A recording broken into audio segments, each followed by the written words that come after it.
Hello everyone, so today I've got 10 cards to share as inspiration from the latest Simon Says Stamp Card Kit of the Month, made to Flourish. Here you can see some of my extras, things that I still have. I'm going to move those aside and share the card. For the first card, I've used these little floral ephemera pieces that I have so many more still to play with. And I just chose these two. There's like two of each. I chose these two and this one. And I picked coordinating colors from my stash in order to build out this card. It's on craft cardstock.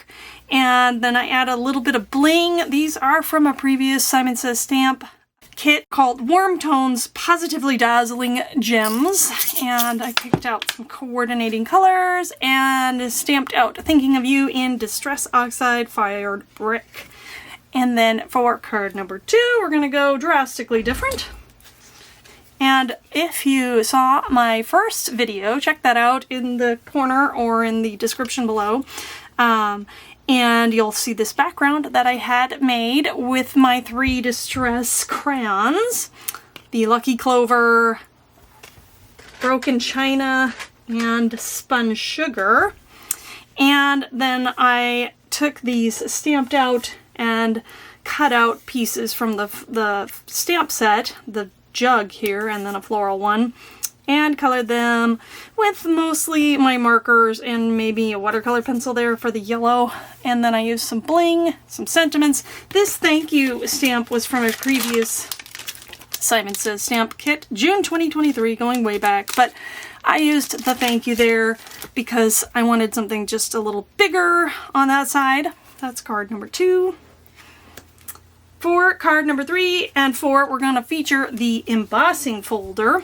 So this first one here, I just took the watercolor paper that was included in the kit and embossed it. And then I just went over it with, this is the Broken China crayon. I just scribbled it onto my palette and wet it with the water brush. And then this is the Spun Sugar, and there's Lucky Clover. I threw in some extra bling because why not? And then a couple sentiments to finish this card off. It's a lovely kind of distressed, hence the Distress Art Crayons, watercolor look. I like that. Now, an alternative on that, you can barely tell. Let me get real close and see. I don't know if that'll show. The background behind the vellum here is actually one I did on camera, I think, in the unboxing. And, or maybe it was the card section of the video. And it was very, very faint because I did the smushing technique and I just did it kind of the one time through. And I liked it as a very subtle background. So of course, waste not, want not. I stuck it back here. And then I had embossed this vellum piece. It was a very subtle look.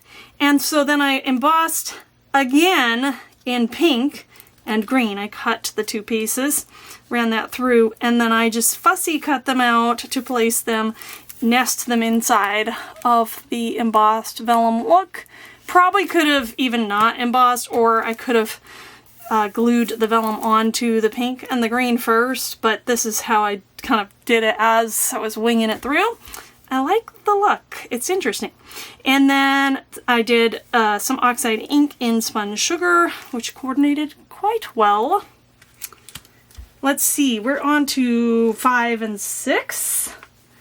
This time, we're going to feature the fabulous die set. Now, I do have a disclaimer about this. Having used it quite a bit now, I definitely think it's maybe not for me. It is a bit fussy and fiddly. There's 17 dies in here, and I cut out, I think, 6 different... what's 6 times 17? You do the math there. And then... So it takes a while to cut each little individual color, and then it takes all that time gluing it on. It's a little fussy for my taste, but I have it, so I'm going to use it. I don't know if I love it, but it does do some stunning work there if you really like that choice and detail. I think maybe 2 to 3, I love the embossed look that you can get sometimes with a die. I don't want it to be just flat, but maybe 2 dies per piece is my max.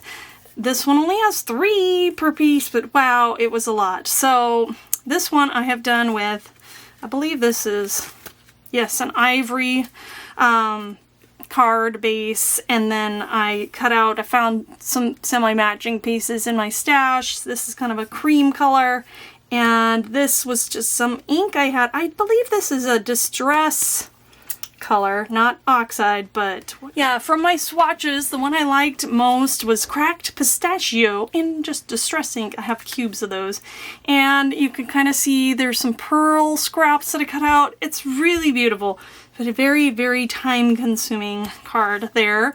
And then this one I finished, put it all together, and this ink is one I had in my stash. Just some random one. I think it's really old. It's Stampin' Up! Or something. And then, yeah, I found coordinating colors and put this bloom on. You can really do so many variations of that. In fact, we're going to see some more. We're going back to September 2024. We got this set of acetate card bases. A2 size clear acetate cards, 6 of them. I used a couple maybe, but I don't know if it's my thing either. But since I had that in my stash, I'm like, I need to try to use these some more. So I have a few different variations. I think it looks pretty nice with this big bloom. And then I just use some double-sided adhesive to put a white card here. There is some writing space, and then Thinking of You. This one is a different version with just a kind of a square rectangle there. And I did Thank You for Everything, which is from the Simon Says Stamp April 2025 Butterfly Blossoms kit, which also came with coordinating dies. Absolutely love that. Thank you for that. So I used that. Thank you to Simon Says Stamp for including coordinating dies, is what I'm saying. And then here, this one's not that different of a variation. I just left the sentiment off. It's pretty much identical to this one without a sentiment, which I could add later, or it could just be a blank note card. So that was 7, 8, 9, I believe. And finally, this one's a little more involved. I used the acetate card and one of the pieces of watercolor. It's trying to come off there. That is not good. I might have to add some adhesive. Printed watercolor card. I actually watercolored this with my stash of watercolors. And then I took some blooms from the stamp set that I cut out. And then this guy right here is also the sentiment from this April 2025 kit, and as well as this butterfly. I already had it cut out, and I just keep the extras, and I picked from there, so that was pretty easy. Now the special part of this card that's a little weird is I had this, I wanted, like, okay, I don't want the writing showing necessarily. That's why these cards are a little weird to me. Because maybe you want to add a sentiment. Maybe you just put a post-it note in there that's removable so it doesn't, you know, look ugly, for lack of a better word. But this one has an interesting solution. I took some stationery paper from a Your Creative Studio box way back in December 2021, and I just glued 3 sides with the double stick adhesive of the back of the watercolor card, and then I had to add a little tab here because in order to pull it out. And then I also made the back pretty. I watercolored the back. That watercolor paper that they printed it on works pretty well both sides, so there's that. And then I did have to add some strength. I added some white card on the back here because this is just flimsy paper. But also when I was picking my watercolors, I kind of was trying to get it close to this paper. That's why I had this scrap here. It's, you know, I only have what I have. I don't have a lot of pinks, I guess. I gotta just mix something with white, but yeah, I like how it turned out. And then this slips back in there so you can add a note. You could take it out, but it still looks nice and pretty from the front. That is card number 10. What do you think of all these crazy ideas? Is there really one that jumps out to you as a favorite? And did you get the kit? And let me know in the comments, what do you think of this 17-piece die? Is that your jam, doing that really detailed stuff? Because it could be, you know, some people like the control of being able to choose everything. I'm just like, wow, it's a little too fiddly for my taste, and I just wanted to put that out there. Full disclosure, I'm gonna use it. Maybe it'll be a little while because I still have, let's see, two more flowers worth. I might need some space and time before I go cutting out a bunch more pieces and gluing them together. But I did really enjoy the results. Thank you for watching today, and as always, I hope you have a wonderful and creative day. Let me know in the comments if you're going to try one of these, if you had the kit. I love to hear other people's success stories as well. And share any ideas you have that are different, because boy, I need more ideas too, and we spark each other's creativity. Thanks again. Take care. Bye.